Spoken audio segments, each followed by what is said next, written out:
I'll divide these scholarships. We'll start with the big scholarships that you all should have on your radar, and those are scholarships that you will apply for in your senior year. And then we'll work back to scholarship you can apply for in your junior year. And when I talk about senior year, I mean in your final year at MSU.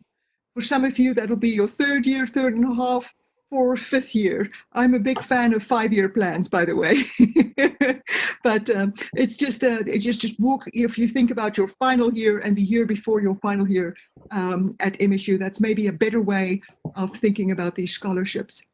Before I start this presentation, I think with major scholarships, the important thing is to not let the scholarship impact your plans. You have to have a very clear idea of where you're going with your life, and then stand back and say, my goodness gracious, the place that I need to be for what I want to do is Cambridge University. And then I'm applying for the Gates Cambridge. Does that make sense? So it's better not to say, I want to be a Rhodes Scholar. That, I can promise you, that'll never work. You have to say, my education compels me to this place. This is the only university, Trinity College in Dublin. That's the place where I need to be to get the tools that I need. So that is always, that needs to be what drives you. And all of these awards, most of them, except the Goldwater and the Udall, but most of them have interviews.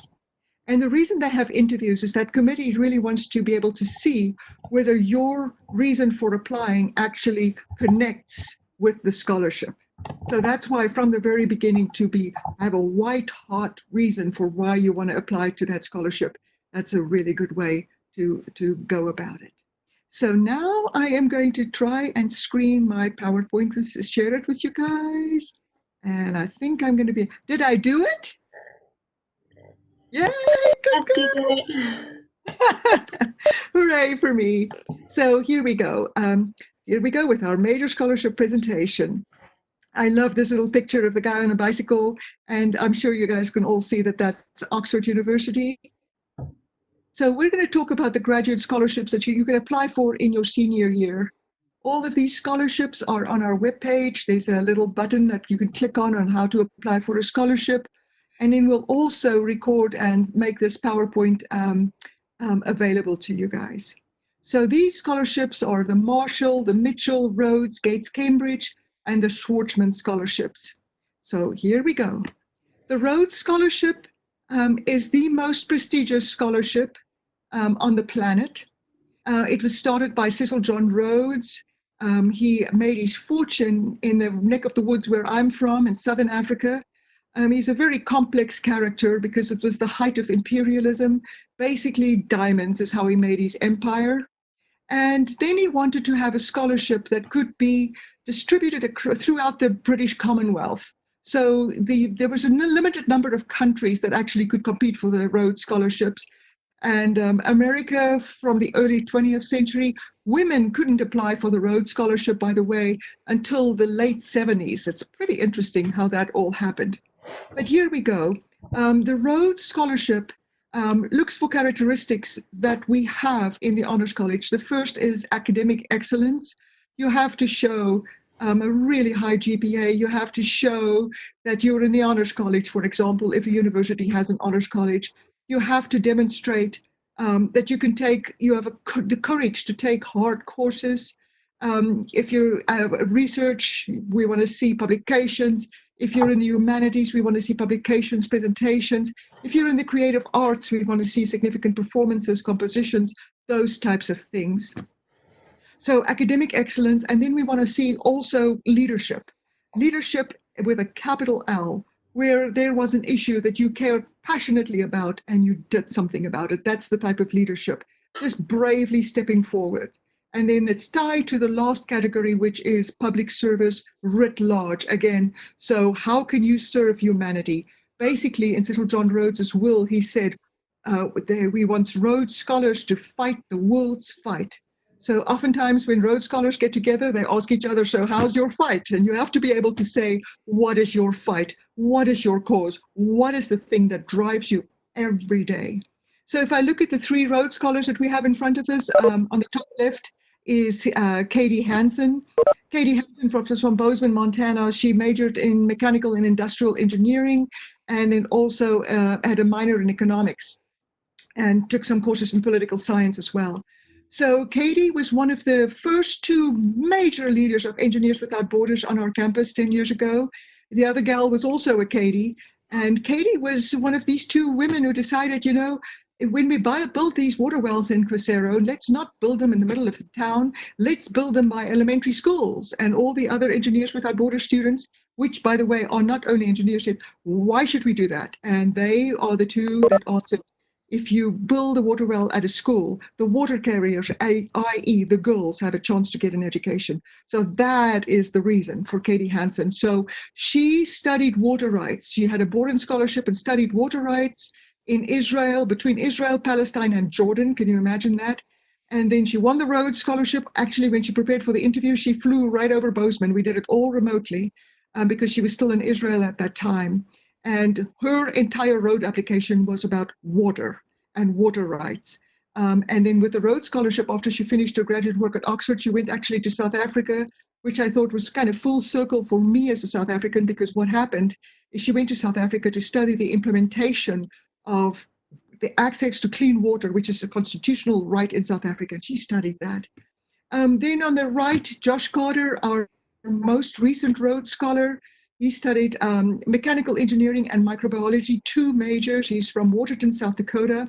And Josh actually did a 2-year research degree at Oxford. What he was particularly interested is in building smart prosthesis. So today we gave an award to Professor Ron June. He was also in Professor June's lab, where he was studying the mechanics of prosthesis and so forth. So it was an extraordinary Rhodes Scholarship. And particularly right after the Boston bombing, he collaborated with the MIT lab to get ballerinas, ballet dancers who lost the use of their limbs during the Boston bombing to get these prostheses. So an extraordinary Rhodes Scholarship. Joe Teal is actually back in Montana. He's from Idaho Falls, and his Rhodes Scholarship was all focused on service learning studies, study abroad opportunities. So, for example, if Engineers Without Borders, for example, go to Kenya, we can't be, for lack of a better term, a white savior. We cannot go into a country and say, we know what you need. That's not how these things work. So Joe took a very careful look at service learning opportunities where we go in as servant leaders, in fact, with a very culturally respectful way. So that was his Rhodes Scholarship. All of these students, I can remember their personal statements. Katie starts with a cup of hot water every day. And she wrote about her granddad, who was in his 80s, and attributed his health to drinking a glass of clean water every day, or a cup of water. Joe Teals started with, my best day in Kenya was my worst day, because that was the day that the water started flowing, but he also contracted malaria. So those are the types of things that we're looking for. The Rhodes Scholarship, from your perspective, is a pretty easy deal. You have to write a 1,000-word, it's not 1,000-word essay, personal statement. Nobody can help you with that, not mom nor dad, nobody at MSU. Your personal statement, you have to write an attestation that nobody helped you with that personal statement. If you're a finalist, that's the only time it will see it from Montana State. It's a very ironclad rule with the Rhodes Scholarship, and a 2-page CV. That is your part of the Rhodes Scholarship. And from our side, from the institution side, we will assemble for you 5 to 8 letters of recommendation, and then I write the institutional endorsement. For these scholarships, you guys will see that there's an internal and an external deadline. Because these scholarships are so prestigious, you need the endorsement from Montana State University. I am the person that's the institutional endorser for these awards. When I write these letters, I literally don't sleep for 2 days, and then I work on one letter at a time. And I love doing this. And then my job is to pull it all together and then endorse students from Montana State. So here we go. For the Rhodes Scholarship, you need to be a US citizen between the ages of 18 and 23. Basically, you can be 24 before you interview. So they've stretched it a little bit. I know that we have international students listening to this presentation. If you're an international student, we can still help you with your application, but you will apply from your home country. And in all the years that I've been doing this for Montana State, we've never had an international student apply from their home country. So for our international students that are online right now, please, I'm speaking directly to you. Let us help you apply from your home country for the Rhodes. You need to have your bachelor's degree before October 1st, 2020. It covers all your tuition and fees at Oxford University for 2 years, plus living and travel expenses. You get a little stipend. You live in the Rhodes House. It is unbelievable. 32 awards are done from the United States every year. And then the students, it's really wonderful. They travel to Washington, D.C., and from there they all get on a plane together, flying over to the United Kingdom, to London, and then from there to Oxford. It used to be in the olden days that they would actually go by ship. They would go by the Queen Elizabeth, but now fly over. MSU nomination is required. There's no limit to how many students we may endorse for the Rhodes Scholarship, but I will tell you that we've typically endorsed 1 to 3 students every year, and we've had 1 to 3 finalists every year. Very few universities can keep up with us in terms of scholars and national finalists. It is so difficult to win a Rhodes Scholarship. To have 3 here in the last 7 years is absolutely extraordinary for us. Internal deadline is August 14th. So what do we need in our office by August 14th? We need all your letters of recommendation, so 5 to 8 minimum. Many students actually submit more letters of recommendation, your transcript, a 2-page CV, and then a very simple cover letter that says, I'm applying for the Rhodes Scholarship to go and study this master's degree or this master's degree. This is the program that I'm interested and why. No more than that, because anything more than that will look like a personal statement. And then depending on the number of applications we might get, we might do a Skype interview with you or something like that just to make sure.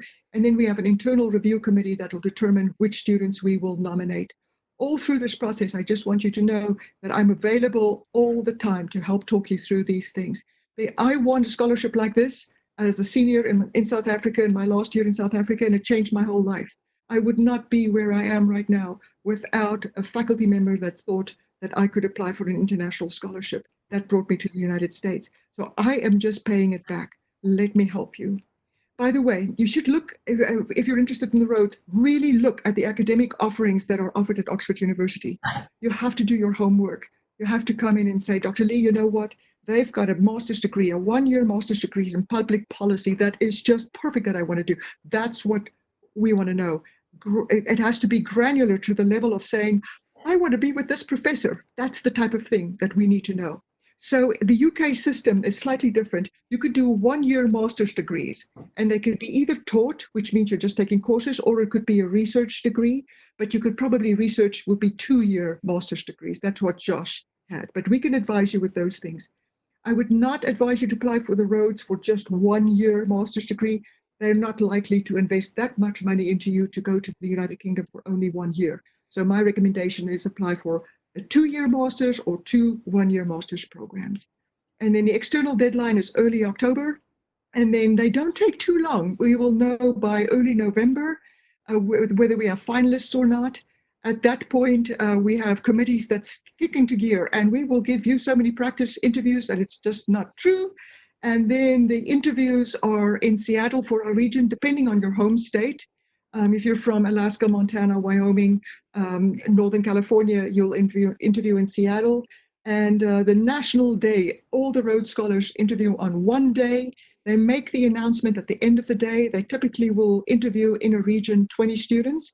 And at the end of the day, they'll get all of you together and then say, so and so, they'll pick 2 from each region. There are 16 regions, that's 32 scholars. And it's always on Cats Grizz Day. So it is a day that I am very, very nervous. But anyway, that's the Rhodes. This is a fun picture, guys. We had 125th anniversary 2 years ago at Montana State. And so what we did is we gathered all our Rhodes Scholars that wanted to come and national finalists. So if I look in the back row next to me, Matthew Bain was a finalist, Josh Carter, a scholar, Colin Hammock, a finalist, Stephen Davis, a finalist, Joe Teal, scholar, Katie Hansen, a scholar. The gal in the yellow shirt, her name is Anne Bandy.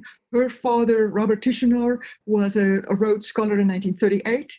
Behind her is Maurice Burke, who was a math professor. He was from Three Forks, Montana, won the Rhodes in 1976.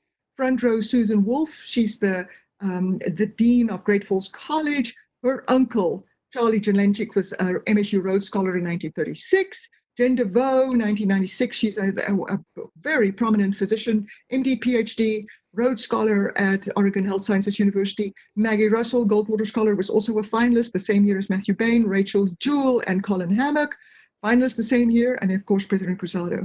And by the way, funny story, Anne Bandy in the yellow shirt, her father, David Tichenot, actually gave us some presidential scholarships. It's been going on for many, many years.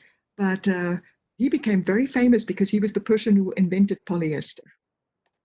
Marshall Scholarship. This is one of my favorites. And we've just had one Marshall Scholarship, so I sincerely hope that there's a new Marshall Scholar listening to my presentation right now.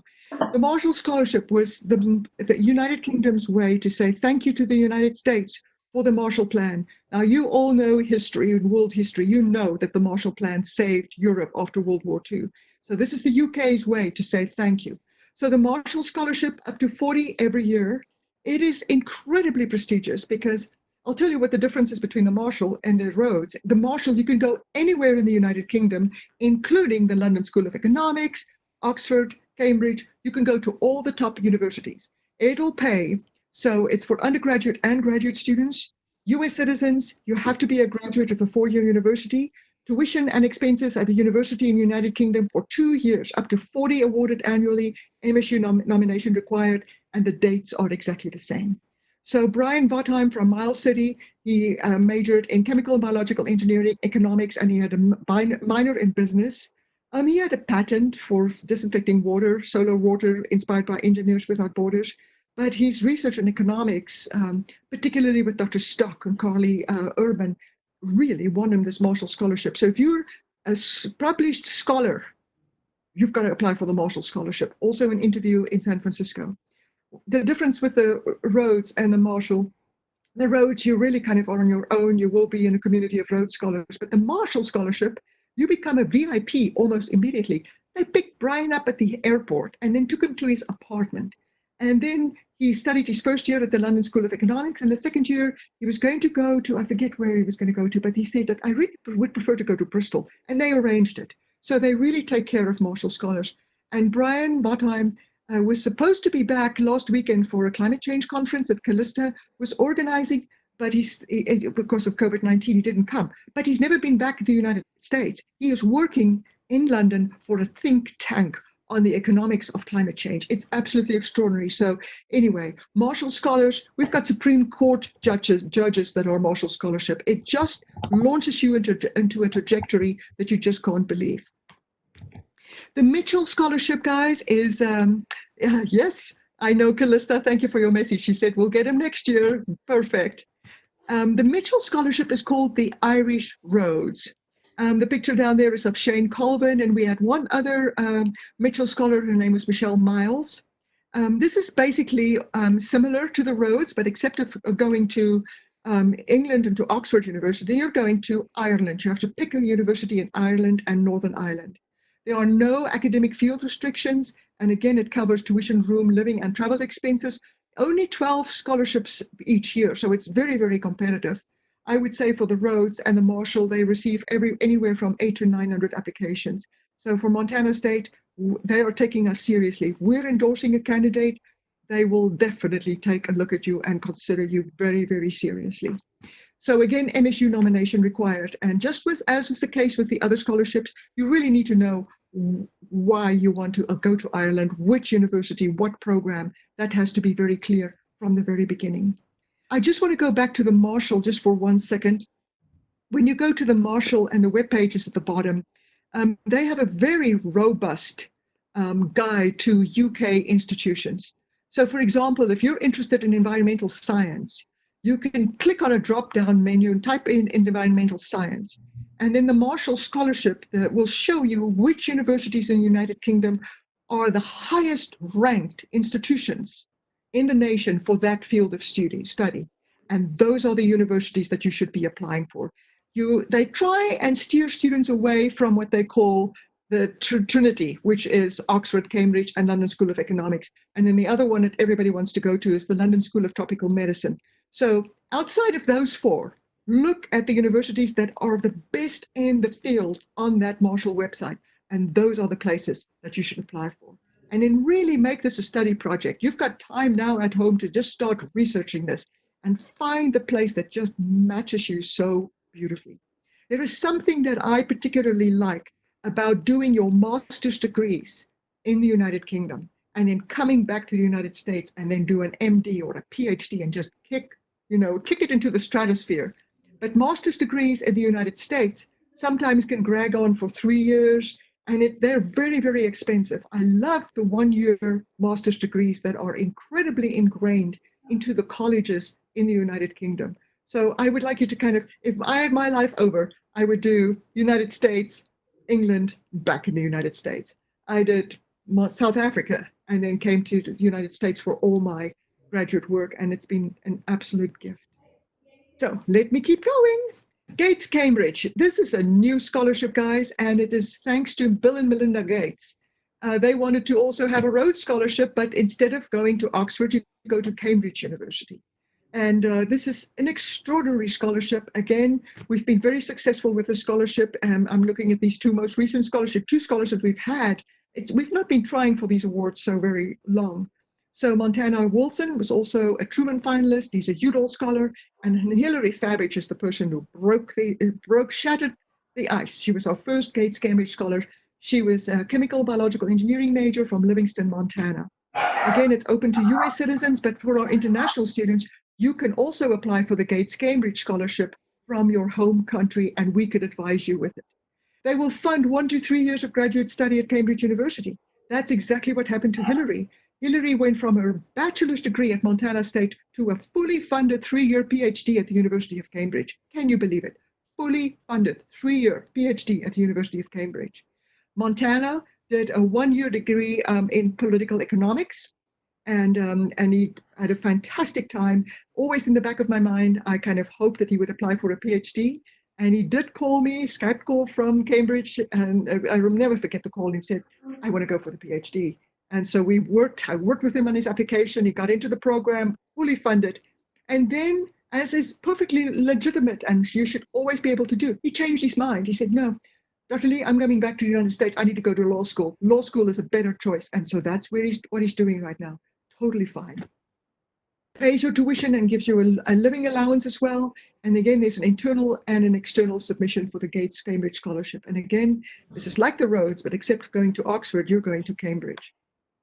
The Schwarzman Scholarship is also, surprise, geared after the Rhodes by Steve Schwarzman, the business investment.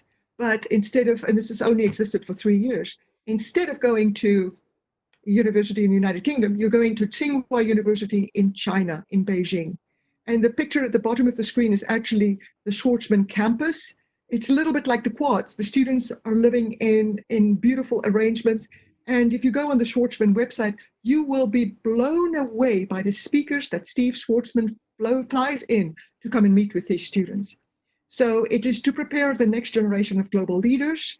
It's similar to the Rhodes, but you study in China. It's 1-year master's degree at Tsinghua University. And by the way, Tsinghua is the highest ranking university in China. It is the Harvard of China. And you can study in 3 areas. You can study public policy, you can study economics and business, or you can study international studies. Those are the ages. Again, internal submission and an external submission.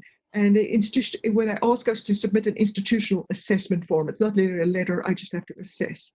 Riley Shearer, he was a Goldwater scholar, Truman finalist, and then he was a finalist for the Rhodes, and he was also a finalist for the Schwarzman. And he didn't know that he had won the Schwarzman. He came into my office on a Friday afternoon to say goodbye to me because he was getting on the plane to go and interview for the Rhodes. And I said, oh, by the way, congratulations on the Schwarzman. He didn't know that. So he knew. He walked into the Rhodes interview and said, I'm already knowing I'm going to China. So he was very happy about that. And again, for our international students, you could also apply to be a Schwarzman scholar from your home country. And then this past year, we had Garrett Leach, who's a previous student body president. He just was named a Schwarzman scholar. With COVID-19, all the Schwarzman scholars were all moved from Beijing to Abu Dhabi. And I'm not sure if they'll be in Abu Dhabi this year or if they'll be back in China. But anyway, these students are launched into an incredible future. So all of these scholarships are scholarships that you can apply for in your senior year. Now we're going to we'll get to student scholarships that you can apply for in your junior year. The first scholarship, oh gosh, I'll say this is my favorite too. I guess I have a lot of favorites, but I really adore the Truman Scholarship.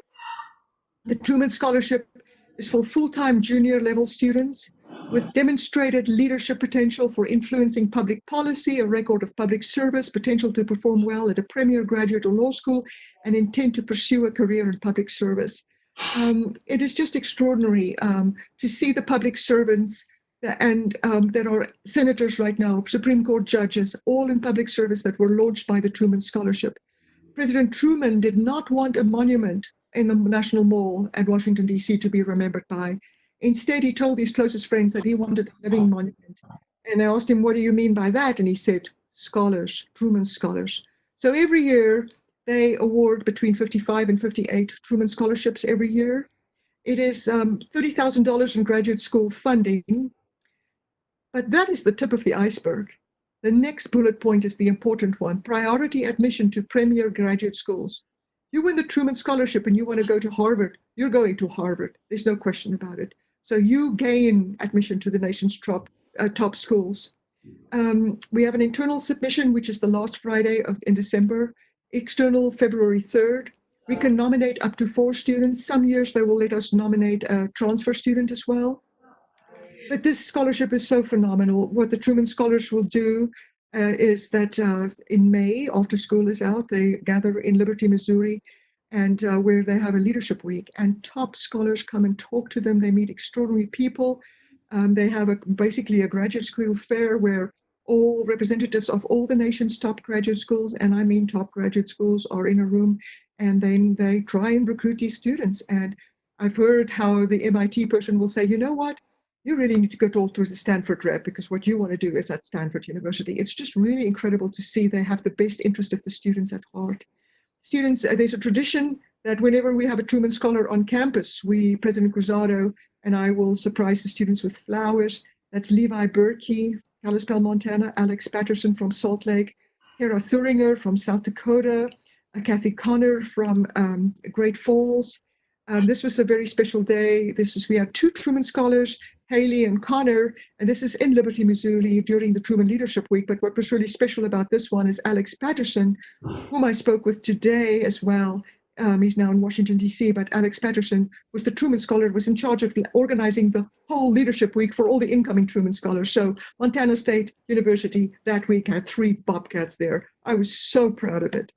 Zariah Tolman last year when she won, she literally was airborne in that picture. She just couldn't believe it. She came out of her interview. She interviewed and she texted me and she sent me a text that I've saved. They said, Dr. Lee, I'm 99% sure I did not get this. And whenever an interview is very tough, my feeling is always it went really, really well. Because if a committee knows that they can push you, they will do that because they want to see how deep they can go. They want to gauge your depth and your breadth. So this was an incredible moment. Yeah, so Zariah was airborne. My husband was in tears. President Cruzado and I were just smiling so wide you couldn't believe it. And then this year, we did our announcement to the students via WebEx. I called them and said, would you like to I need to talk to you on WebEx. And when they logged on, President Cruzado was there and we could congratulate Brianna and we could congratulate Max. What was really special about this is their interviews was right at the beginning of the COVID pandemic. And Seattle, as you guys know, where they would have interviewed was the beginning of its seriousness. And so we were in contact with the Truman Foundation and decided that our students wouldn't travel to Seattle for the interview and that we would do a Zoom interviews, which we did. And the students interviewed in the Montana room. That was a great day for us. By the way, it's unusual for one state to have 2 scholars. And this year, Montana had 2 Truman Scholars.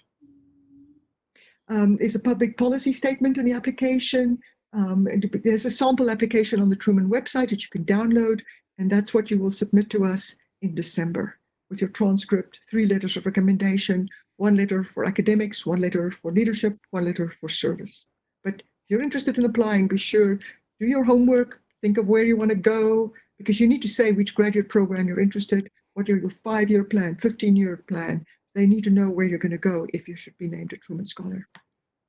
So let's go. These are scholarships that you can apply for in both your sophomore and in your junior year. And these are the Goldwater and the Udall scholarships.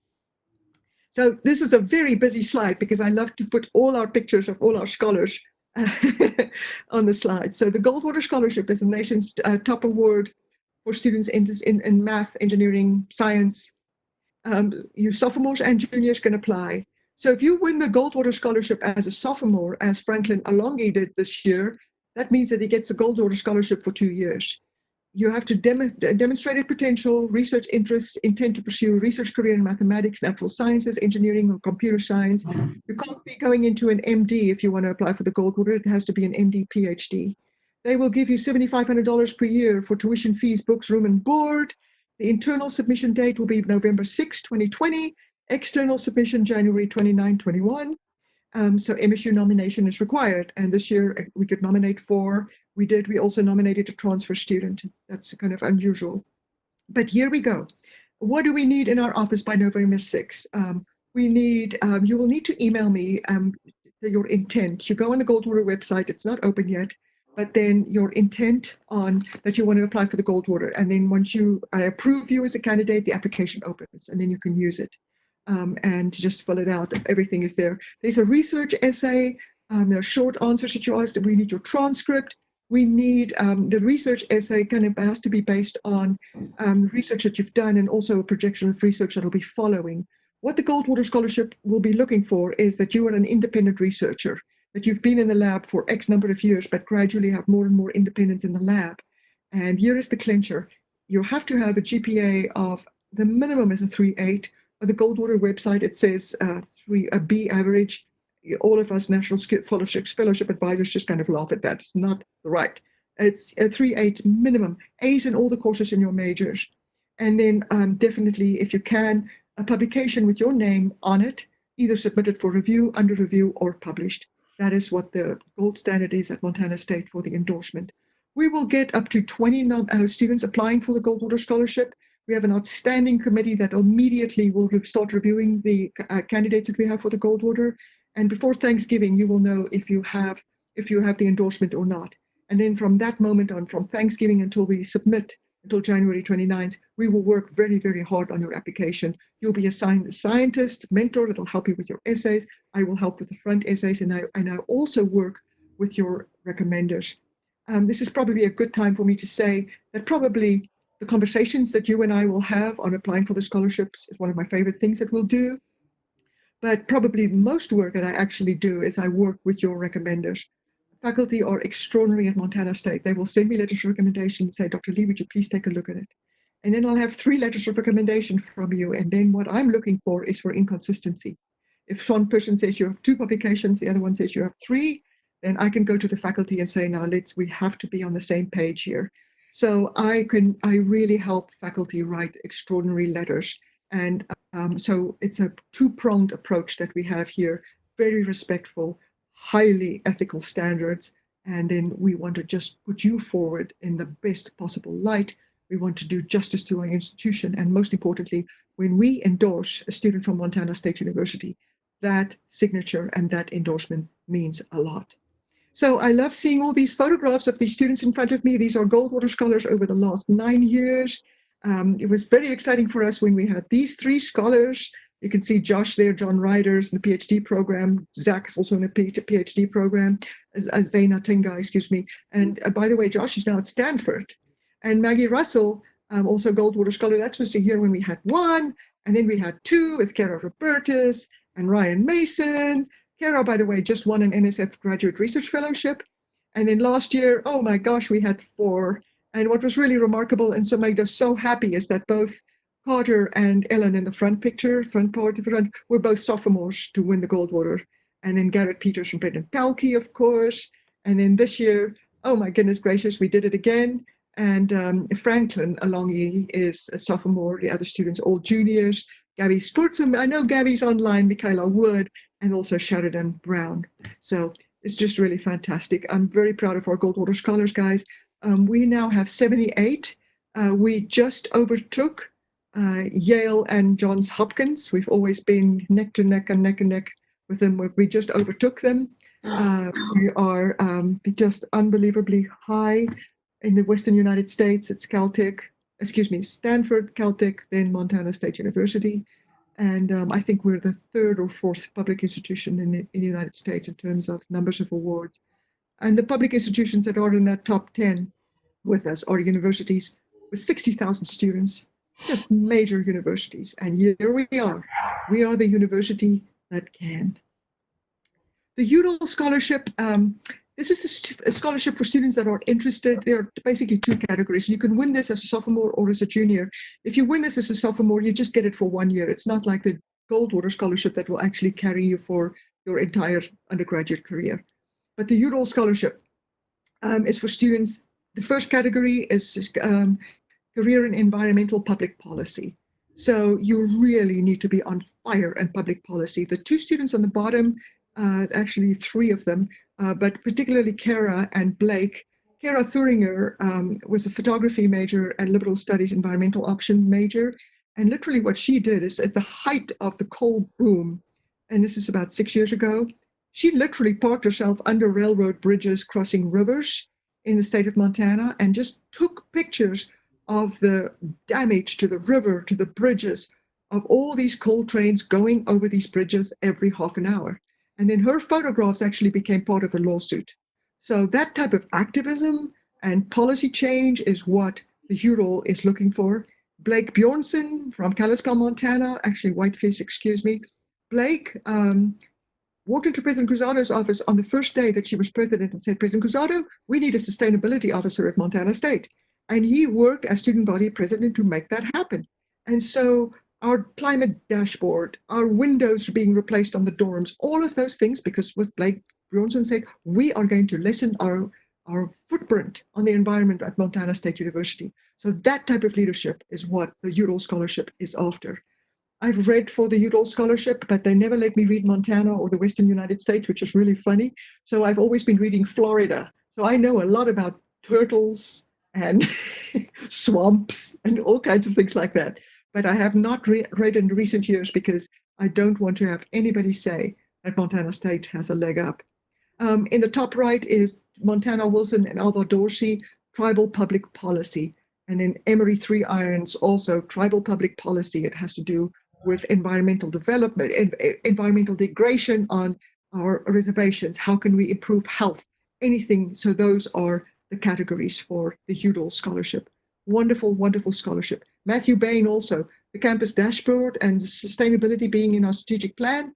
That's because of Matthew Bain. He's now in law school in Oregon. Brianna Bulshos won the Udall last year. She's part of Messages for Health, Tribal Public Health.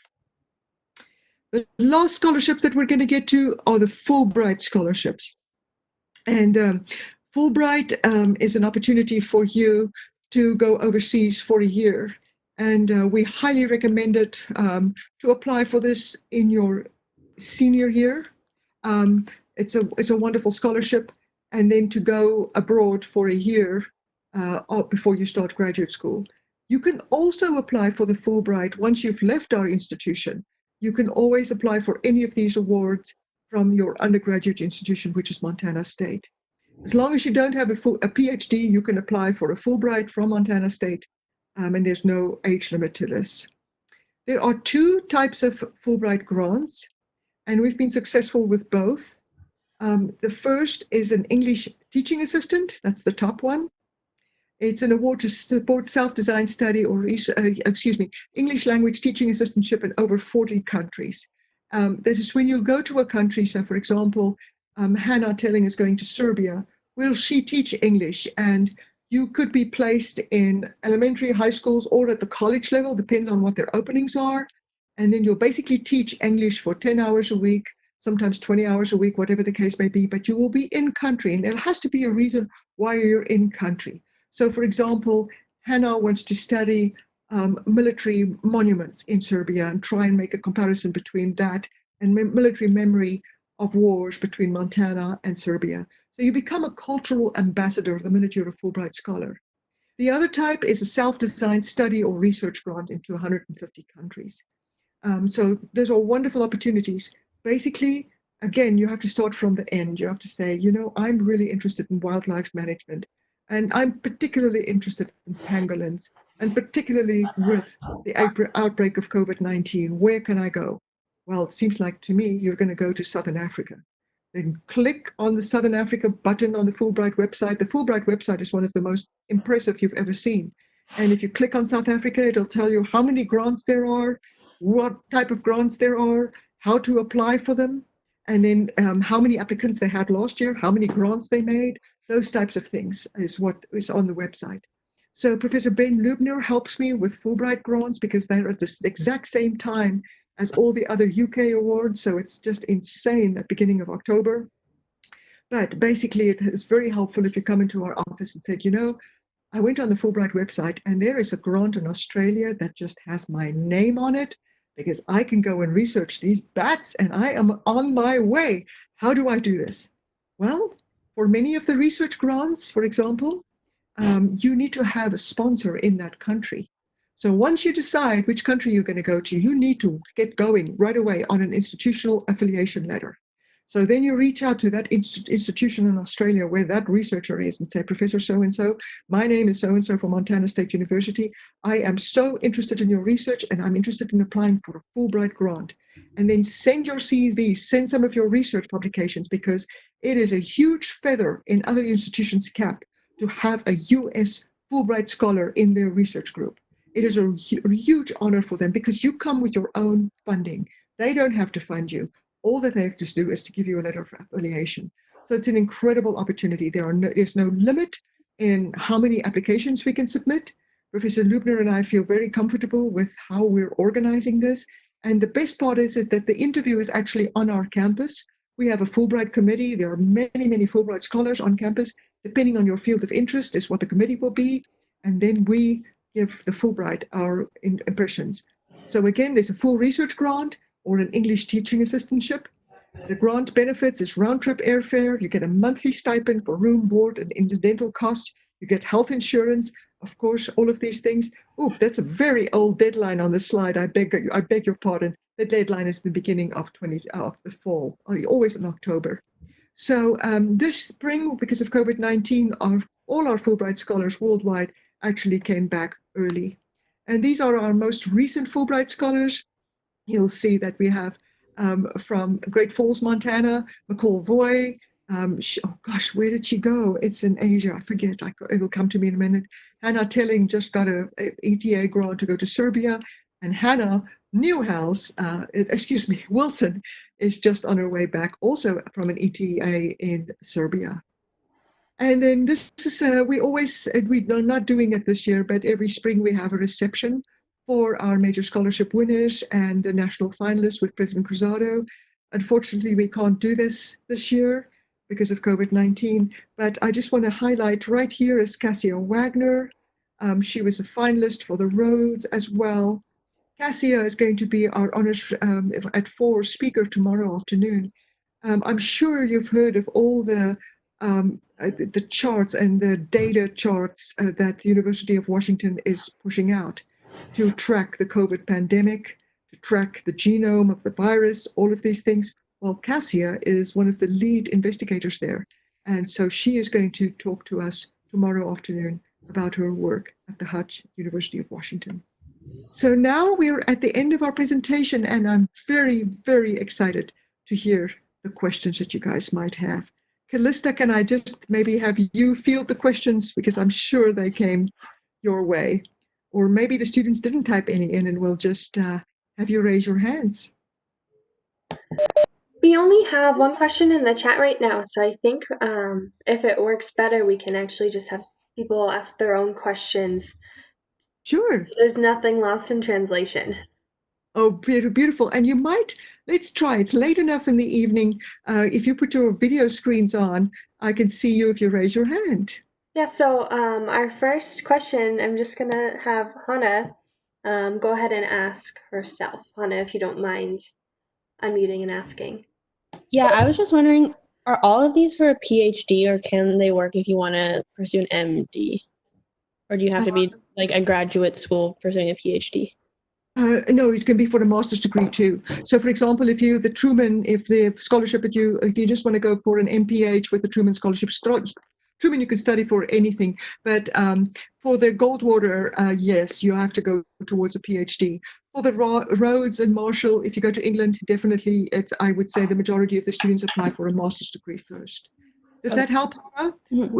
Okay. So again, it just starts on what you feel is going to be um, the most perfect match for your career goals. Great question. Yes, Atticus. So I was wondering, can you apply for more than one scholarship in a year? Great question. We love it when students do. And so for example, I'm taking the example of Maggie Russell. In January, we were applying for the Goldwater. She won the Goldwater. And in the fall, we were applying for the Rhodes. And then in the case of Riley Shearer, and I know these students won't mind me using examples, is Riley in the same cycle, that same October, he applied for the Rhodes, the Marshall, and the Schwarzman. And he had interviews for both the Rhodes and the Schwarzman, and he won the Schwarzman. Once you're in this, you might just as well dig deep. And we work around the clock, and you'll get emails from me at 2 a.m. when I suddenly realize, oops, we forgot this. But yes, we encourage students to apply. And so, for example, once you've won a Goldwater or a UDOL or something like that, it immediately kicks you into a category where maybe to be a very competitive candidate for the scholarships that you can apply for in your senior year. And a lot of these things, all of these students that you've seen on our banners, there were many tries. There's a lot of disappointment in this, and I sometimes, but you just have to persist. I would not do major scholarships advising if I thought that your entire future depended on whether you were going to win the scholarship or not. In fact, when the students go into their Rhodes interviews, I'll say to them, go into that room and play hard, answer every question, give it everything you can, but know that regardless of the outcome, your future is secure. The Rhodes Committee have no power over your future. And that has really been the case. In fact, there's been articles on the students that were Rhodes finalists that turns out to have accomplished more than the Rhodes Scholars did. So, it's just, things make us stronger and we grow from disappointment. At the end of everything, you just have to say, what did I learn from that? What can I do better? I had a cello teacher who always said, your happiest day is when somebody tells you what you could do better. That took me a long time to learn that lesson because I always wanted to just play perfectly. And he would always find something that he could pull apart. And so then I learned, if you want to do something, you want to do things better. But we go into this very, very carefully. We know that the one thing that gives me peace of mind too with these scholarships is once I click submit, I know that your part and my part and your recommender's part was perfect. We would not change one word on that application. There's never a moment where we'll say, oh, we gave it a good shot. And it's so good to see you here, Gabby. You're one of our Goldwater scholars this year. And Gabby's been through the process this year. And I see Matthew there, and Matthew's brother is also a Goldwater scholar. So yes, so it's so wonderful. Once you submit things, you know that you did it right. And then the outcome really doesn't matter. Does it make sense? Long answer, Atticus. Sorry. Good. My brother had a question. Yes, please. And so I have to ask you what your name. I forgot. My name is Sean. Sean. Hi, Sean. Welcome to the Honors family. I know you're not at our institution, but you're part of the family. My question is, I'm in a 7-year bachelor's PhD program at Wazoo, and I was wondering if you can still apply for a Fulbright if you are like in a PhD program. Yes. Because I'm interested in studying limb regeneration and axolotls in either Mexico or Austria. Yes. And I was wondering if there's a way to get started on that before I get my PhD. Actually, the Fulbright will absolutely love that. especially if you write your research, if you write your research grant to go to those countries, it's a slam dunk. Okay. Yep. Okay. Thank you. Thank You're you. welcome. You're welcome. Olivia. I have a quick question about, so given like the whole coronavirus pandemic, I feel like for many students, it's going to have like this type of gap in their opportunities and what they would present to the committee. Do you think that's going to have a negative effect on applications in the future, or how that will be affected? Great question. I'm so glad you asked me that question, because I can't believe I didn't say that. Just today, I got an email from the Goldwater president, and yesterday from the Rhodes Trust. They know that for this semester, they've got to give everybody a break. They know that you're going to have P's and F's on your transcripts. They know that. So thank you for that question. It's not going to affect you, because everybody's going to know what happened in the spring of 2020 on our campus. By the way, my daughter has a new shirt that she wore the other day. Can I tell you guys a little joke? It says 2020 directed by Quentin Quarantino. Because it's been a nightmare. Excuse me. I think it's a funny joke. We have to be lighthearted. But thank you for that question. Everybody's going to be sympathetic to that. Law school, graduate school, all of that. We know. And we know that research kind of took a little stop too. So don't worry about it. And we will put that in endorsement letters. Thank you. Thank you. Yep. Lee, I was wondering, so I know some of those scholarships are specific for STEM majors, but have you ever seen like an art, not just humanities, but even like very artsy major succeed in this? Yes, absolutely. Okay. You could win the Rhodes. I know you're a filmmaker. You could win the Rhodes, Gates Cambridge. They're looking for artists, filmmakers. Absolutely. Cool. And I've just heard that the Jack Kent Cook Scholarship just opened again. So just Google that, guys. Jack Kent Cook. And that's particularly for students in the arts. But absolutely, the Rhodes Scholarship for musicians at Oxford University, absolutely. Choral conductors, composers, absolutely. Awesome. Yes. Thank you, Ms. Kate, for asking that question. Yeah, thank you. Particularly, and there's a National Geographic Fulbright, by the way, for storytellers. Oh, Oh, yes, Olivia's nodding. Maybe you've heard about that one. It's a phenomenal one. And it's just basically you pick 3 countries that you want to go to and tell the story on it. And it's a phenomenal award. Yes. Thank you, Dee Lee. You're most welcome. Yeah, most welcome. Hello there. I have a question. What is some of the best advice for writing these academic statements for really being able to express your mission or your desire for learning outcomes to these for these applications? Right. That's a great question, and I'm very happy to share. You have to have a first line that just grabs them. And I'm talking about personal statements for the Truman, for the Rhodes, whatever the case may be. The first line, that's why I kind of still remember Katie Hansen and Joe Teal's first line. It just has to bingo. It just has to grab. And then it has to have a progression. It has to start with that humdinger of a first line. And then you have to tell them who you are, where you come from, and then what is the issue that you really care about. And the middle is basically, this is where I am right now. This is the degrees that I'm doing, and this is the work that I've done. This is the results that I've seen. And I want to go to Oxford, because at Oxford, I'm going to study with Professor da-da-da-da-da in this and this department, and that is going to give me what I can't get anywhere else. And then you end the essay with where that will give you the opportunity to end up. Does it make sense?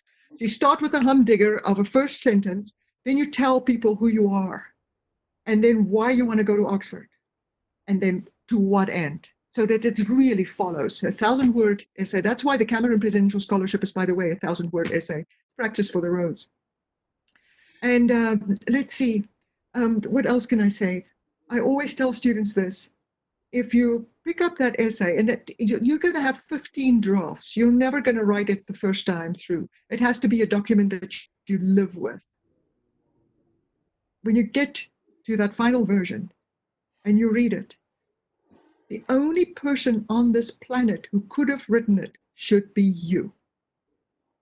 If there were 2 people who could have written it, that's not good enough. It has to be as unique as your thumbprint, because each of you have a unique life. Each of you have unique gifts and aspirations and places in the world that are waiting for you to make a difference. And that's what a great personal statement is. Same for med school. Okay. The other thing that's really good about going through this major scholarship application process, guys, it's a great exercise for applying for grad school. There's nothing to lose by doing this, because you're going to have 3 to 5 outstanding letters of recommendation already. So it just makes it, I can't tell you how many letters I've recycled, and literally students will email me in the morning and say, Dr. Lee, I just learned about this. Do you mind quickly sending your letter out? Of course not. I've got it. It's on my laptop. It's in the cloud. I can get it. So that's just part of what I see my job that I need to do. So once you go through one of these applications, you've got the letters of recommendation that you need to get you into a great graduate school as well. And this is another benefit of honors, guys.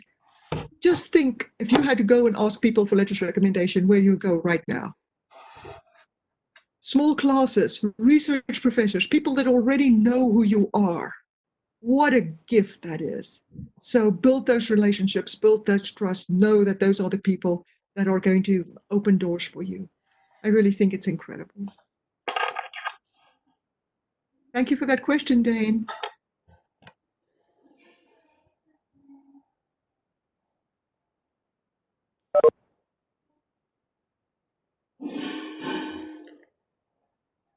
Okay, anybody else? Oh, Gabby.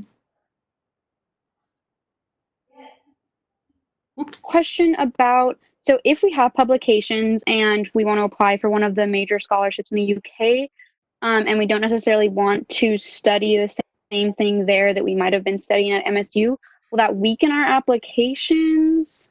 How does that work? Not at all. It would not weaken your application, but I'm sure that there's going to be some relation to what you're going to be studying, your research. Yeah. So for example, absolutely. So for example, you might decide that I really want to go into epidemiology, and that's not something that I've studied at Montana State or something. I'm just doing that as an example. Just the fact that you have publications, just the fact that you're a scholar just immediately elevates you. Good. I also had a couple more questions if I can. Yeah, absolutely, go for it. So I also was wondering, I didn't see Montana State listed. We are not on the Churchill Scholarship. Is that correct? That's right, but we've got ways and means. Okay. Talk to Professor Walker. David Hollart, who's one of our Goldwater scholars, won the Churchill. And how did that work? He applied for the Gates Cambridge. He did not get the Gates Cambridge, but of course it's at Cambridge University, the Churchill Scholarship. And so that department said, if he's not getting the Gates Cambridge, we're giving him a Churchill. So, and then Brian Vautheim wanted to apply for the Luce Scholarship, LUCE, and we're not an institution that can apply for that either. So I called one of my colleagues at an institution where Brian is interested in doing graduate work, and that institution endorsed him. So we've got a network. I will find a way. But that's actually a really important thing. The Gates Cambridge is a little bit unusual too, because you apply from the US side, but you also apply to Cambridge University. So on the one hand, you have to rise through the US ranks, and at the same time, Cambridge University is selecting you. And when both select you, you get an interview. And so when you interview for a Gates Cambridge Scholarship, the faculty at Cambridge is like, we hope she gets it, we hope she gets it. That's what happened with David. So he didn't get the Gates Cambridge, but he was that good that Cambridge University offered him the Churchill. Thank you. You're welcome.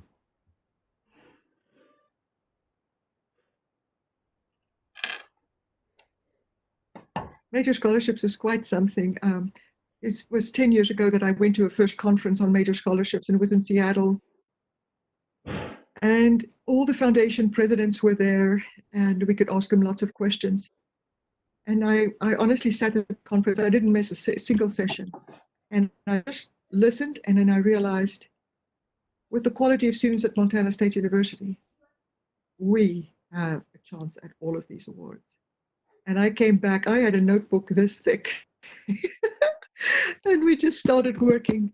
And I just see it as such an opportunity for you guys. And I love it that humble bobcats can go head to head with extraordinary posh universities. That's a British term that we use. And say, bring it on. One of my favorite moments I'll share with you guys was 3 years ago when Matthew Bain and Maggie Russell were both finalists for the Rhodes in Seattle. And this gentleman from Harvard came to Matthew, and his name tag said Matthew Bain, Montana State. And he said, wow, Montana State, oh, cool, hooray for Montana State. And Matthew looked at him and he said, oh, there's another one right over there. I like that little joke. Yeah. So, any other questions, guys? I hope I inspired you. You cannot lose anything by applying for these awards. You might be disappointed, but it's always gain. There's not been a student that has worked with me through this that'll say, I'm glad I did this. I've got all these letters of recommendation. I now know more what I want to do with my future. I didn't think about these things until this moment. So this is a perfect time for each of you. This is a perfect time in our nation's history with COVID-19. I mean, you are the next greatest generation. You really are. And it is so wonderful to think about these scholarships just kind of launching you all into an incredible future. So let us help, okay? So stay well, everybody. I hope that you and your families are well. And don't take any chances and wear your masks. Professor Donovan has a smashing red mask, I tell you. I got to go find one of those. You might want to ask him about that. Okay. So, Callista, I think we're at the end. Yes, thank you. And it's so, I see Katie Hilburn on here, Maddie, and I didn't see the pictures, but it's so good that you guys are all here. Love to you and strength to you. Be safe. And please know we're in your corner, okay? Take care. Sean, good to talk to you too. Bye, guys. Thank you, Bye-bye. dear. You're most welcome.